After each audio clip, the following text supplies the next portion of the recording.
플러스 경매 김수경입니다. 저는 부산, 울산, 경남 지역에서 경매 대행 그리고 경매 교육을 하고 있습니다. 경매 대행 하다 보니까 고객님들 전화 와서 소장님 좋은 물건 없어요 라고 하고 교육생들은 쌤 나는 어떤 거 입찰해야 될지 모르겠어요. 어떤 게 좋은 건지 모르겠어요. 여러분들도 마찬가지일 거라는 생각이 듭니다. 물론 부동산 뭐 잘 아시는 분들은 모르겠지만 이제 관심을 가지고 경매 공부 시작하고 있고 뭐 그런 분들은 다 똑같은 고민을 하고 있지 않을까 합니다. 그래서 거기에 대한 제 생각을 간략하게 말씀을 드리겠습니다. 제가 고르는 기준은 아주 단순합니다. 앞으로 오르는 물건. 지금 시세도 중요하지만 예를 들면은 어떤 물건이 있어요. 어떤 물건들이 쭉 있는데 그렇잖아요. 지역에 따라서 이 제가 부산, 울산, 경남 쪽에서 일을 한다고 했습니다. 부산, 울산, 경남 굉장히 좁아요. 그죠? 차로 한두 시간이면 못 가는 데가 없습니다. 이 좁은 시장 안에도 물건 시세가 오르는 지역이 있고 지금 보합을 유지하는 곳이 있고 앞으로도 더 떨어지지 않겠나? 라고 예상되는 지역도 있습니다. 그렇게 다릅니다. 그러면은 부산, 울산, 경남 지역에서 그러면은 지금 오르는 지역이 어디예요? 라고 하게 됩니다. 오르는 지역 그냥 점치는 게 아니고 여러 가지 데이터를 활용을 하게 됩니다. 그 데이터를 이제 보는 기준이 뭘까요? 가격이란 것은 수요와 공급의 원칙입니다. 공급이 막 이렇게 쏟아지지 않습니까? 그러면은 가격은 허물어질 수밖에 없습니다. 공급과 수요가 이렇게 균형이 맞아야 되는 거예요. 근데 수요는 있는데 공급이 줄어들면 어떻겠어요? 가격이 오를 거 아닙니까? 그렇지 않겠습니까? 그래서 제가 최근에 2달 전부터 저는 관심을 가지고 있는 지역이 울산 지역입니다. 울산 같은 경우에는 미분양이 굉장히 많았었어요. 그래서 마이너스 피 3, 4천까지 막 떨어지고 집값이 거의 10%죠. 그랬는데 그게 다 회복이 됐어요. 미분양이 거의 다 이제 해소가 되고 그리고 또 중요한 게 지금 2019년이잖아요. 2019년 10월 아닙니까? 10월 말이에요. 거의 연말을 향해서 치닫고 있는데 내년부터는 공급이 굉장히 수요에 비해서 굉장히 줄어듭니다. 그러니까 미분양이 해소가 되고 공급은 굉장히 줄어들고 신축 공급이 줄어드는 겁니다. 그리고 또 재개발 재건축으로 인해서 또 이주적이 그 수요들이 또 있어요. 그럼 모든 게 맞물려서 울산 지역이 올 봄 정도부터 약간 분위기 약간 움직이기 시작했어요. 봄바람이 불기 시작하면서 봄바람과 함께 부동산 시장에 있어서 아파트 시장도 약간 봄 기운이 돌기 시작해서 여름 정도에는 조금 금매 나와 있던 좋은 물건들이 많이 소진이 됐고요. 지금 10월인데 지금 같은 경우에는 이제 가격이 오름세를 보이고 있습니다.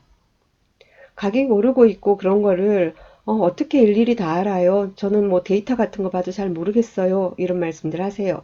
이게 그 데이터 주로 많이 제공하는 게 부동산 지인 같은 거 많이 보시죠. 그 봐도 모르겠어요. 선이 여러 가지고 머리 아프고. 음, 그럼 쉽게 보는 법 우리 한번 얘기해 볼까요? 음, 글쎄 보면 네이버 있잖아요. 네이버 부동산 많이 보시죠. 그죠? 네이버 부동산 보면은 여러분이 찾고 있는 매물, 예를 들면 34평형이다, 뭐다, 이러면은 그 가격만 봅니까? 매매가만? 매매가만 이렇게 보세요. 매매가만 보면서, 대충 얼마네? 지금 대충 얼마 나와 있네? 얼마 나와 있네? 그리고 물건 되게 많네? 제가 지금 열어놓은 거는 중구 서동에, 울산 중구 서동 혁신도시 KCC 아파트, 인데요.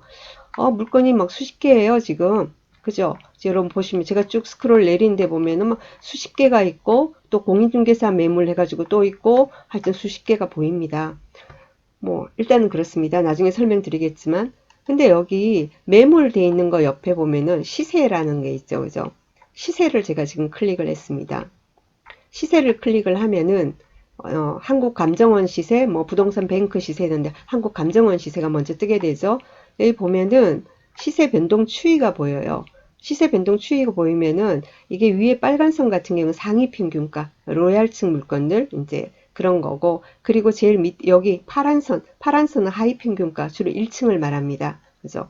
그 선들이 보이는데 여기 미미하게 여기는 이제 약간 반등한 그 모습이 보이고 있고 하이 평균가는 그래도 7월 달보다는 많이 올라갔어요. 이런 게 보이고요. 그 다음에 월별 시세가 보입니다. 월별 시세 여기 보시면은 10월 달 해가지고는 이렇게 빨간 화살표가 보이기 시작합니다. 8월 달부터 그렇게 보이죠. 그죠?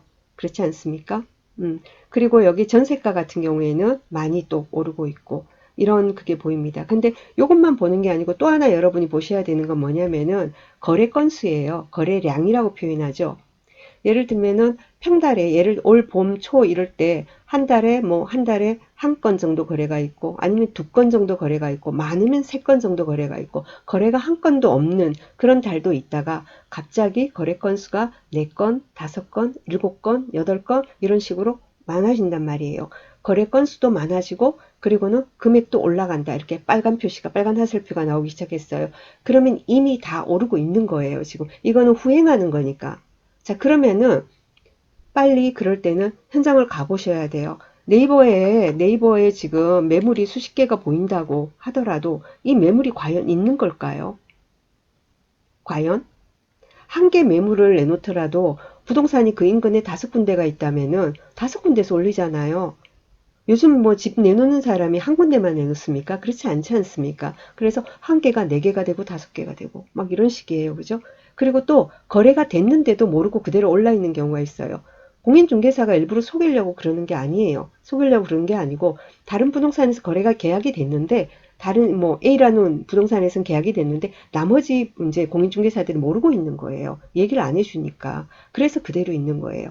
실제로 가보면 네이버 부동산에 매물이 2, 30개, 3, 40개, 4, 50개가 있는데 실제로 가보면 두세 개, 서너 개밖에 없고 그거마저도 집을 한번 보자 이러면은 그래서 연락하면은 매물을 걷어들이고 없다든지 아니면 호가가 올라간다라든지 가격이 바뀌는 경우가 많이 있습니다. 그래서 실제 현장에 가보시고 현장에 가셔서 그 여러분들이 잘 모르시면 공인중개사 사무소 두세 군데만 가서 이런저런 자문을 구하면은 그분들이 전문가예요. 그럼 그 지역에 대한 전문가, 이 지역엔 지금 이런 호재가 있고 그래서 그렇다. 그리고 언제부터 어떠하다. 이런 거에 대해 쭉 말씀을 해주세요. 그래서 참고하시고 그러면은 어떤 생각이 드냐면 아, 한 발 늦었네. 내가 늦게 온 거네. 몇 달 늦었네. 자, 그럼 몇 달 늦었네라는 생각이 들면은 경매를 모르시는 분들은 아, 늦었네. 조금 일찍 올 걸. 지금이라도 내가 뭐 남아 있는 거라도 매수를 해야 하나? 조금 더 오르긴 할 것 같은데, 오를 것 같은데, 어느 정도까지는 회복이 될 것 같은데, 그런 말들 하는데, 이 금액이라도 나는 매수를 해야 하나? 라는 고민을 합니다. 그런데 경매를 우리가 할 줄 아는 사람들은 뭐냐면은 그 타이밍에 들어가도 경매로 하면은 일반 매매보다 얼마간이라도 저렴하게 매수를 할 수 있는 겁니다. 그렇기 때문에 남들 들어가고 조금 그때 내가 몰랐어요. 정말로 저점에서 매수할 수 있는 좋은 기회였는데 몰랐다. 몰라서 매수를 못했다. 아니면은 그런 것 같은데 확신을 못해서 내 스스로가 확신이 들지 않아서 매수를 못했는데 그때 할 걸 하고 지금 후회가 되는 거예요. 하지만 그런데 경매를 모르는 사람에는 그런 후회를 계속하고 있겠지만 경매를 아는 사람인데 우리는요. 그런데 이 해당 물건에 경매가 나왔어요. 그러면은 얼마라도 저렴하게 매수하니까 남들이 바닥에서 매수한 그 금액으로 우리는 매수가 가능한 겁니다. 그렇기 때문에 부동산 투자자들은 경매 공부가 필수입니다. 처음에 제가 화면을 열어놨던 사건이 있는데요. 음, 이 사건이 저기 울산광역시 중구 서동에 있는 혁신도시 KCC 스위첸 34평형 아파트입니다. 오늘 23일 밤이고요. 일주일 전에 16일 날 낙찰된 사건입니다. 37명이 입찰했습니다. 37명이 입찰해서 3억 3백으로 1등을 했습니다. 누가요? 저희 교육생이요. 어, 저는 이제 일주일에 한 번씩 교육을 하거든요. 일주일에 한 번씩 교육을 하는데 6주 정도 교육을 받은 교육생이에요. 교육생이고 그래서 이제 저희가 지난주 이 입찰 들어가기 그 전주에 이제 제가 같이 가서 사실 아파트 임장은 혼자 이렇게 보내서 리뷰를 제가 듣는 편인데 여기는 제가 도저히 안 되겠다 싶어서 같이 갔습니다. 같이 가서 울산 쪽의 물건을 제 마음에 드는 거 오르겠다라는 괜찮은 물건들 경매건들 중에서 몇 건을 딱 골랐어요. 골라 가지고는 이제 같이 임장을 하고는 그 중에서도 가장 신축인 이거는 지금 4년 됐거든요. 이 아파트가. 그래서 그리고 그 인근에 호재도 많고 그래서 이 물건을 저희가 입찰을 결정을 하고 그리고는 이제 시세 대비해서 쭉 계산을 해보고 그러니까는 낙찰 예상가가 2억 9,500원 넘기겠다. 그러면은 2억 9,500원 분명히 넘고 2억 9천 7, 800선이 낙찰 예상가였었어요. 그런데 저희 낙찰 예상가보다 500을 더 써서 낙찰을 받았습니다. 왜 그랬을까요?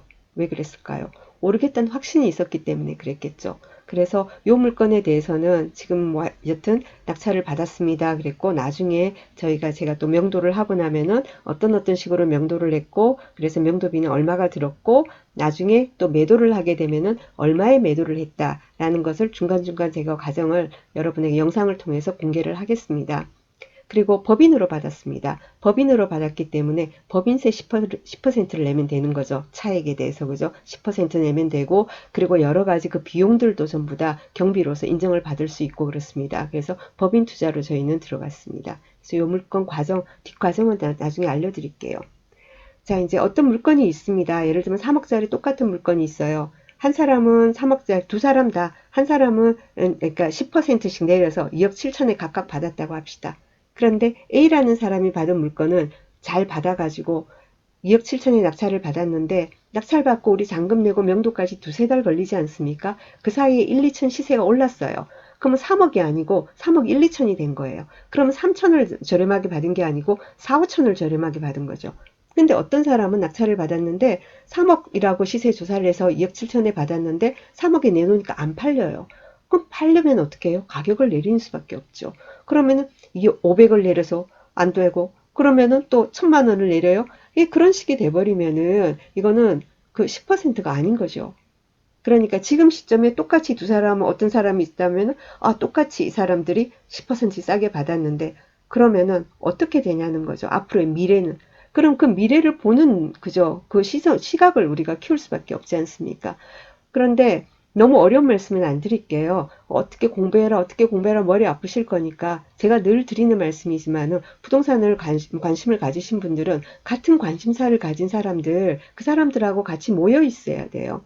그렇다고 해서 맨날 만나겠습니까? 그게 아니니까 재테크 카페 같은데 몇 개는 가입을 해야 되겠죠. 몇 개 가입을 해서 거기서 여러 가지 다른 사람들의 의견도 들어보고 거기서 주로 자꾸만 이슈가 되고 말이 나오는 그런 어떤 지역이 있으면은 한번 그죠? 아주 집중해가지고는 그 지역에 대해서 이렇게 검색을 해서 어떤 그 결과를 가져보고, 그리고는 그 지역, 그런데 그 말이 나오는 그 지역에 또 경매건이 진행되는 게 있으면은, 감정가 대비 낙찰가, 이것만 보지 마시고, 그러면은, 굉장히 높네? 이 물건도 그렇잖아요. 감정가 3억 1,900인데, 낙찰가가 감정가 대비 94.98%예요.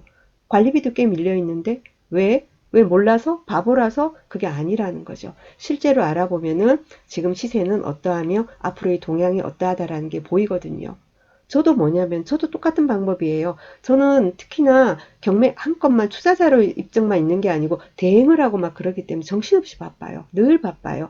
그래서 저도 몇 군데 재테크 카페 가입을 해가지고는 이슈가 되는 걸 보고 그래? 지금 요즘 그렇대? 울산 요즘 어때요? 미분양 다 그거 아직 미분양? 아니 해소됐어요. 그럼 해소됐는지 확인해보고 그리고는 공급이 없대요? 내년부터 없대요? 없는지 그럼 데이터로 그것도 내 눈으로 객관적으로 확인해보고 그러면은 미분양도 해소가 됐고 앞으로 몇 년 동안 공급도 없고 이주 수요도 있고 그러면 오르는 거네. 그러면 한번 지금 시세 변동을 볼까 하고 보고 그리고는 확인하고 현장 가고 그런 식으로 저도 투자 물건을 찾습니다. 그래서 여러분한테 오늘은 이 말씀을 드리고 싶었어요. 그 저기를 본인이 아는 지역만 너무 고집하지 마시고 부산 계신 분들은 계속 부산만 쳐다보고 있고 어디 창원 계신 분들은 계속 창원 얘기만 하고 있고 그런데 그러지 마시고 투자라는 관점으로 경매를 공부하시는 분들은 그래도 뭐 부산에서 사실 뭐 서울까지 투자하시는 저희 교육생이 있습니다. 여자분 계신데요. 서울까지 합니다. 근데 이제는 서울은 이제 못해요. 저기 투기 지역 같은 경우에 LTV 법인이라도 40%밖에 안 나오니까. 그러니까 그쪽에 투자하던 분들도 지금 뭡니까? 그 투기 지역을 제외한 쪽으로 지금 돌고 있습니다. 그래서 지금 울산 쪽이 많이 뜨고 있고요. 그리고는 또 저기 그 법인들 같은 경우에 매매사업자 그리고 법인사업자 같은 경우에 투기지역은 40%밖에 안 되는데 그럼 조정대상 지역은 어떻게 됩니까? 부산의 해운대, 수영구, 그리고 동래구 같은 경우에는 조정 대상 지역이잖아요. 그럼 조정 대상 지역도 그러면은 그렇습니까? 그건 아니에요. 해당 사항이 아직은 없습니다. 그래서 서울 쪽으로 투자하시는 분들이 지금 해운대 또 뭐 수영구 이쪽으로 해서 해안가 라인 쪽으로 조금 괜찮은 신축급에 들어가는 준신축이라든지 이런 물건에 관심을 많이 가지고 지금 많이들 왔다 갔다 하시는가 봅니다. 네, 이 정도의 어떤 그 시장 동향을 말씀을 드렸습니다. 그래서 여러분들 경매 물건을 고르실 때도 부울경 지역에 계신 분들 같은 경우에는 한번 찾아보시고 서울에서도 내려와서 울산을 투자하시는데 직접 가까운 데 계시니까 차 몰고 그냥 가보세요. 퇴근 후에도 가보시고 그죠? 그리고는 뭐 주말 같은데 하루 드라이브 삼아 해가지고는 쫙 물건 리스트 경매 물건 지금 울산 나온 거 그런 거 한번 뽑아가지고는 한번 돌면서 현장 분위기도 보시고 그러면은 어떤 수익이 보이지 않을까 하는 생각이 듭니다. 오늘은 그 말씀을 드리고 싶었습니다. 자, 도움이 되셨으면 좋겠습니다. 감사합니다.